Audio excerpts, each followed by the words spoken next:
علشان اعرف اتكلم انجلش كويس مهم ان انا اعرف اعمل definition و description بالانجلش. طبعا مهمة جدا الحكاية دي عشان ترفع الانجلش معايا بشكل قوي جدا.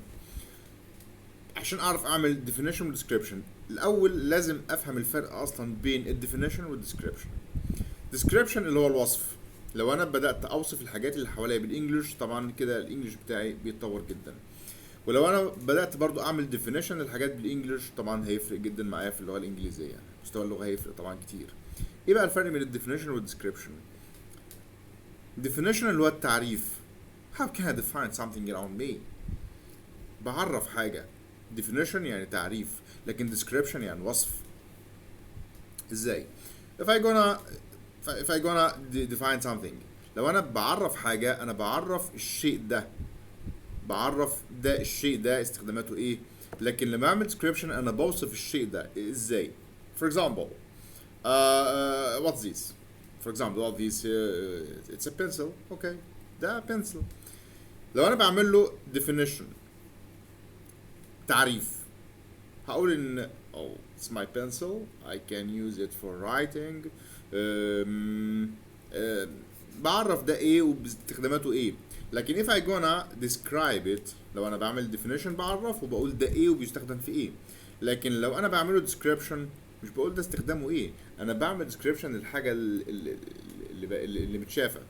انا بقول ان طول القلم ده كذا، اللون بتاعه كذا، مش بتكلم عن التعريف بتاعه.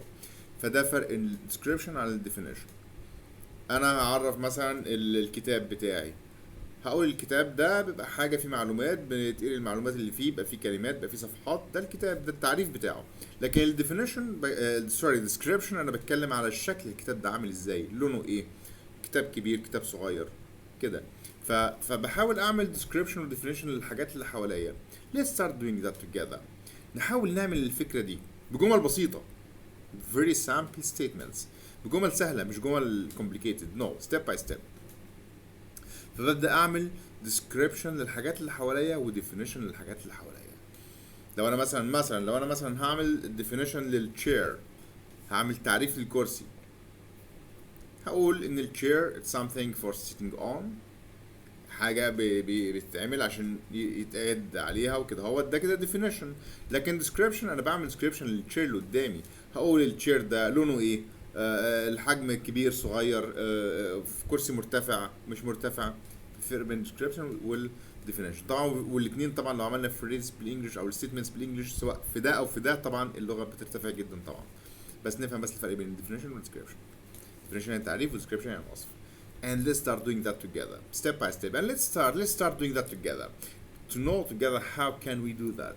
let's start doing that and good luck.